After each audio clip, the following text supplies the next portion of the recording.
welcome back to Kelambu Channel. Ola here, supported by Spartan Project ID. So, episode kali ini gue mau membahas salah satu K-pop yang terkenal banget, yaitu BTS. Sebetulnya gue sudah melakukan riset gitu ke data pencariannya Google sampai ke bulan Mei 2020, bahwa setidaknya kalau di rank top 5, urutannya itu adalah BTS nomor 1, yang kedua adalah Oh My Girl, yang ketiga adalah EXO, yang keempat adalah Blackpink, yang kelima adalah Twice. Tapi di episode kali ini gue memutuskan hanya akan membahas dulu yang top 1, yaitu BTS. Nah, hari ini tuh gue mau membahas tentang para fansnya BTS yang bersikap berlebihan, terlalu fanatik, yang terlalu kelewatan batas gitu ya, yang sampai kita mikir kenapa dia ngelakuin itu. Dan juga dari pihak grup resminya penggemar BTS, which is namanya ARMY, itu mereka juga sampai kesel gitu kan. So, berangkat dari nama yang gue sebut tadi, ARMY ya. Jadi si ARMY ini adalah singkatan dari Adorable Representative M.C. for Yacht. Nama ini dipilih sama BTS untuk menjadi nama resmi dari para penggemarnya dia gitu ya.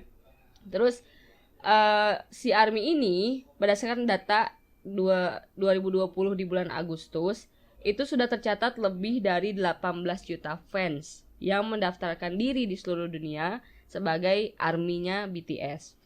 Kalau informasi yang gue sampaikan kurang tepat, silakan informasikan di kolom komentar. Yang pertama gue akan bahas adalah fansnya Jimin BTS gitu. Sebelumnya gue mau jelasin lu nih. Sebelumnya buat lu yang gak terlalu tahu soal K-pop gitu, si BTS ini apa gitu ya. Terus mereka tuh terdiri dari siapa aja, terus personilnya siapa gitu. BTS ini juga dikenal sebagai Bangtan Boys. Adalah sebuah boy band beranggotakan 7 orang asal Korea Selatan yang dibentuk oleh Big Hit Entertainment. Nama tersebut kemudian berakronim menjadi Beyond the Scan pada bulan Juli 2017 gitu. Untuk personelnya itu ada 7. Yang pertama ada Jin, Suga, J-Hope, RM, Jimin, V, dan Jungkook gitu ya. Untuk list yang pertama, let's check this out.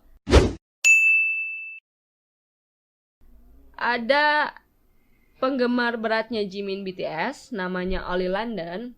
Oli London ini adalah seorang pria asal Inggris yang fanatik banget sama Jimin sampai dia melakukan operasi plastik untuk menyerupai wajahnya dia dengan wajahnya si Jimin ini gitu ya.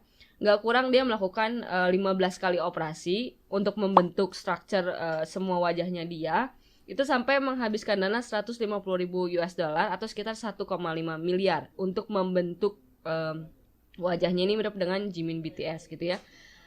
Nggak sampai di situ, si Oli London ini dia bahkan sampai melakukan pernikahan dengan Pepper yang berbentuk Jimin BTS di Las Vegas.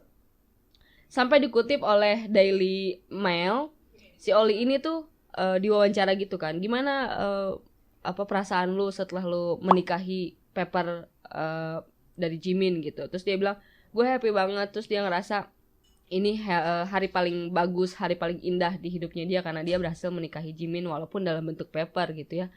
Dan menurut gue itu sounds creepy karena saking dia menggilainya seseorang gitu ya, sampai dia melakukan operasi, nggak tanggung-tanggung dia ngeluarin biaya yang fantastis gitu ya, 1,5 miliar gitu. Terus dia juga melakukan pernikahan dengan Pepper yang bentuknya Jimin di Las Vegas gitu. Itu udah suatu bentuk kegilaan gitu ya.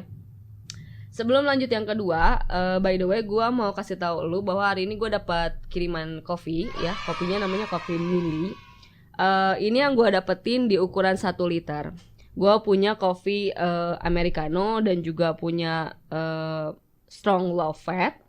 Jadi kopinya ini adalah kombinasi dari 50% Arabica dan juga 50% Robusta gitu. Kedua kopi ini bisa lo dapetin di Gojek. Jadi lo klik aja gitu One Meal Coffee.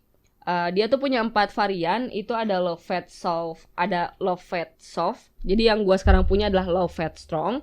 Terus ada yang non low fat soft, dan ada non low fat yang strong, dan juga si Americano. Jadi dia punya 4 varian gitu. Nah ukurannya dia tersedia ada 2. Itu ada yang ukuran 250 ml, ada juga yang 1 liter. Yang 1 liter ini harganya 65.000. Sedangkan yang ukuran 250 itu harganya hanya 18.000 aja. Oke, kalau lu tertarik sama varian dari yang mereka punya, itu produknya apa aja, mereka juga punya Instagram kok, @1milcoffee, itu untuk IG-nya dia, atau di Tokopedia lu bisa di 1milcoffee. Oke, untuk informasi yang sebelumnya, tadi gue udah ngebahas sih fansnya dari Jimin. Next, lanjut yang kedua, itu gue punya fans lain, dia cewek, dia nggak spesifik sih sukanya sama personil yang mana, tapi dia termasuk menyukai semua personil. Dan si cewek ini juga melakukan hal yang nggak tahu ya kenapa dia ngelakuin itu gitu. Cewek ini bernama Lu Yao, correct me if I'm wrong. Dia juga sebetulnya tercatat sebagai anggotanya ARMY, tapi karena dia berperilaku terlalu gitu ya, menunjukkan keobsesian yang tinggi, terus ya melakukan hal-hal aneh, jadi dia dianggap sebagai saseng. Correct me if I'm wrong. Saseng. I don't know which one. Jadi dia itu sempat pada tanggal 14 Januari 2020 kemarin, dia itu ngikutin BTS waktu itu di Bandara Incheon di Korea sana. Dia ngikutin gitu, dia seolah jadi dia keluar dari VIP gate barengan sama BTS group, personal membernya gitu ya, sama staff-staffnya. Terus dia ikut keluar gitu dari gate VIP. Dia pakai kemeja panjang, pakai dasi, kemejanya tuh panjang atas lutut gitu. Terus dia sebetulnya menggunakan celana, tapi karena celananya nggak lebih panjang daripada panjang bajunya, jadi terlihat seperti tidak menggunakan celana. Terus dia jalan beriringan gitu dengan personil BTS ini, seolah-olah mereka bagian dari kru, seolah-olah cewek ini tuh bagian dari kru, tapi karena staffnya mengenali bahwa dia bukan gitu, jadi dia didorong untuk keluar dari rombongan si BTS.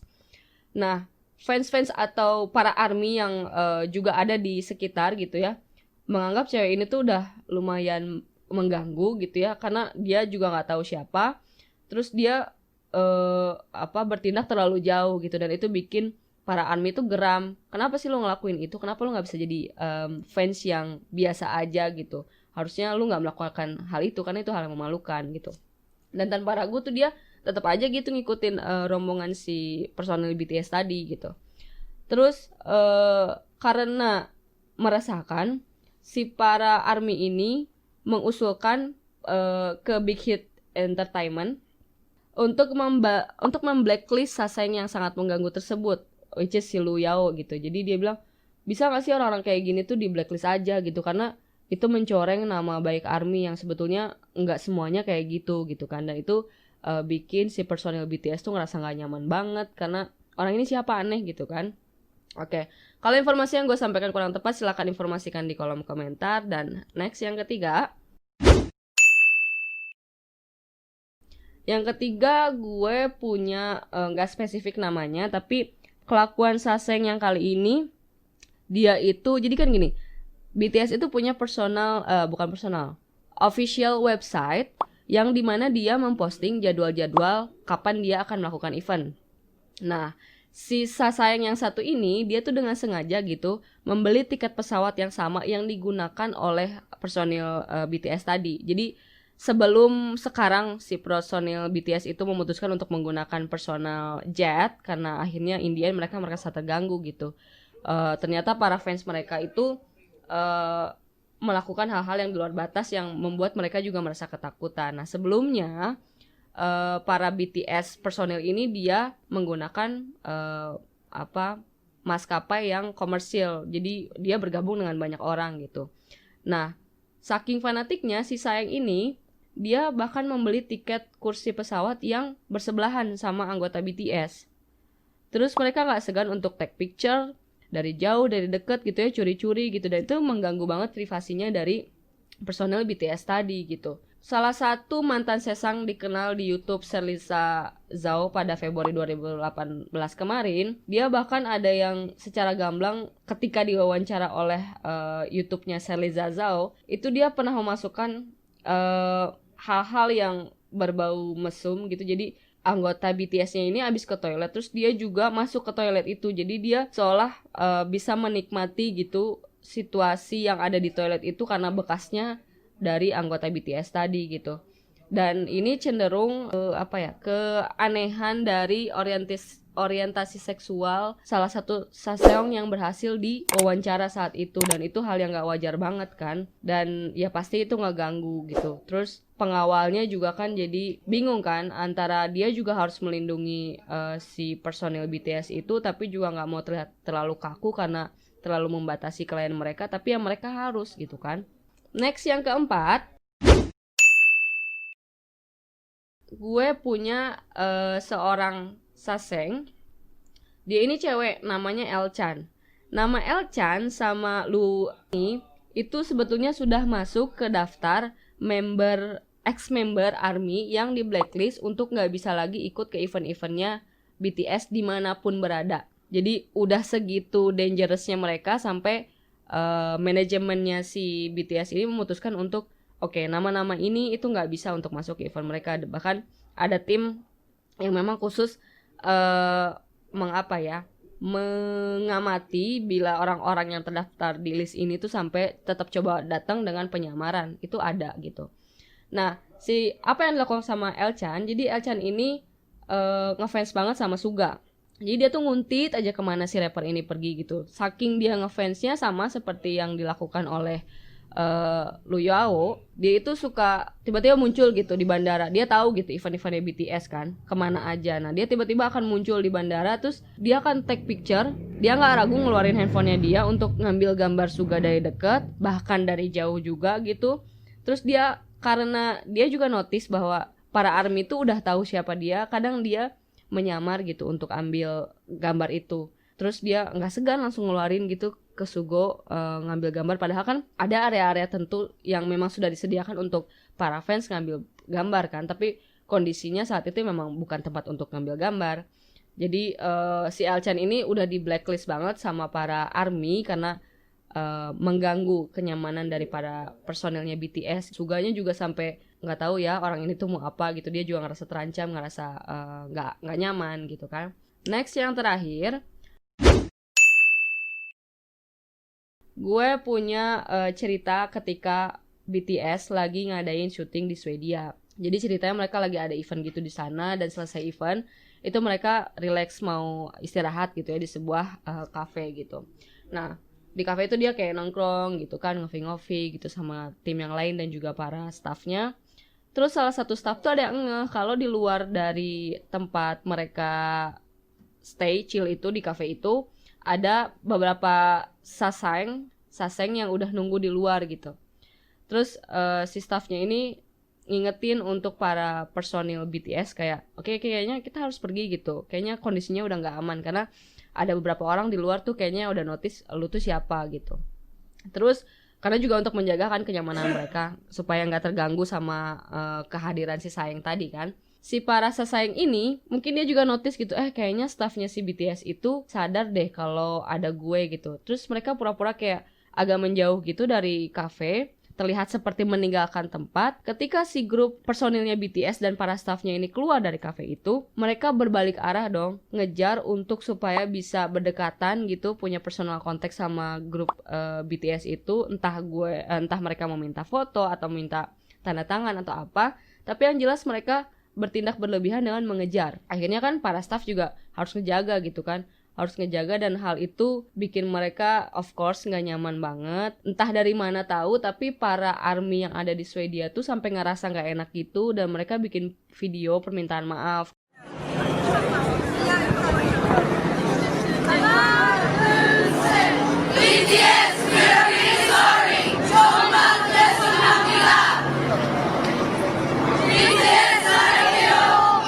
Karena mereka kayak ngerasa lu datang ke negara gue gitu ya, terus lu ngalamin hal yang kayak gitu, sorry banget kayak gitu. Tapi dari BTS-nya sendiri, karena tim dan staffnya saat itu gerak cepat dan bisa melindungi si para personil, jadi tidak ada hal yang buruk yang terjadi. Cuman itu jadi pengalaman buruk juga sih buat mereka, karena ternyata banyak tempat yang gak aman ketika orang realize itu tuh BTS gitu kan. Jadi dari 5 informasi tadi yang gue sampaikan ya, si Sayang ini emang nyebelin, dan mereka tuh mencoreng nama baik fans K-pop, terutama ARMY ya, ARMY si BTS group member fansnya ini gitu, yang ya sampai mereka tuh para arminya juga jengkel sendiri. Mereka minta untuk nama-nama beberapa orang yang emang udah intens melakukan hal-hal kayak gitu tuh untuk di blacklist gitu ya. Jadi ya udah sampai segitunya gitu. Menurut gue sih belum pernah ya menyukai seseorang seperti itu, dengan cara yang seperti itu, yang sampai aduh gue pengen deket, gue pengen sedekat mungkin sama dia tuh enggak sih. Tapi pesan untuk para fans yang memiliki idola gitu ya, supaya untuk tetap bisa menjaga privasi masing-masing, karena setiap individu kan punya batasan yang mereka mau itu hanya milik mereka aja, dan mereka sudah membagi porsi antara public dan juga personality gitu. Jadi harusnya sebagai fans kita bisa bikin dia nyaman supaya dia juga tidak merasa terganggu, walaupun sebetulnya kita dalam kondisi yang saling membutuhkan. Fans ada karena gini, idol ada karena dia punya fans gitu kan. Tanpa fans ya dia nggak akan jadi idol gitu. Tapi juga fans harus tahu bahwa ya idol juga bagaimanapun manusia gitu kan. Ya sewajarnya aja gitu. Semoga hal-hal yang kayak gini nggak akan terjadi lagi di masa depan. Dan untuk informasi hari ini mengenai fanatisme dari para sasayangnya BTS itu cukup sampai situ aja. Next ke depan gue akan punya lebih banyak lagi informasi dan juga topik yang lebih menarik.